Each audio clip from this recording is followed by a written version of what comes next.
Alo. Assalomu alaykum. Vaalaykum assalom. Maqsad yaxshimisiz? Suzimisiz? Charchamayapsizmi? Yaxshimisiz? Tinchmisiz? Sizga rahmat, Xudoga shukr. Maqsud opa, Ha? bir masala so'ramoqchi edim hozir. Yangi qonunlar kuchga kiribdi-yu. 2 avgustdan u mollarga pasport olish masalasi. Xo'sh. Shu mollarga pasport olingandan keyin o'sha mollarni nomiga ham kiritib olsak bo'ladimi? Albatta pasport bilan-ku. Просто o'rningizni firmada ishlaydi degan оформление qiladi, bularga beriladi-yu. O'sha mollarni ishga olamiz, keyin har oy oylik chiqaramiz u mollarga.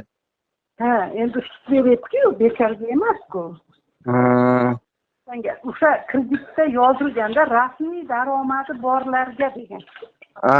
Erta mol inson ko'rsatilmagan, rasmiy mollar nomlari anaqasida ko'rsatilgan. Yo'q.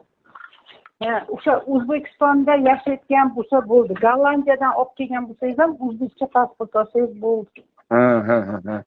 Ular anaqasi NFC barmoq bosadi-yu, barmoqni o'rniga ular burnini bosadimi shunda? Yo'q, tuyog'ini bosadi. Tuyog'ini bosadi. Shunga hozir kafil qilmoqchi edimda o'zimga, o'sha kungi masala bo'yicha Kafil qilmang, siz asosiy qarzdor qilavering. Asosiy qarzdor qilib uni nomiga. To'g'ri, yaxshi maslahat, yaxshi fikr berdingiz, Maqsud opa. Endi shu bilmaganlaringizni so'rasangiz aytib turaman-da.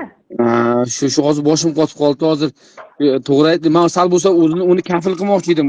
O'zini asosiy qarzdor qildiraman. Qo'shimcha mollarni unga kafil qilaman shunda. O'zlariga qilavering, o'zingizni qo'shmang unaqa mollarni ishiga. Bo'ldi. Katta rahmat yordamingiz uchun.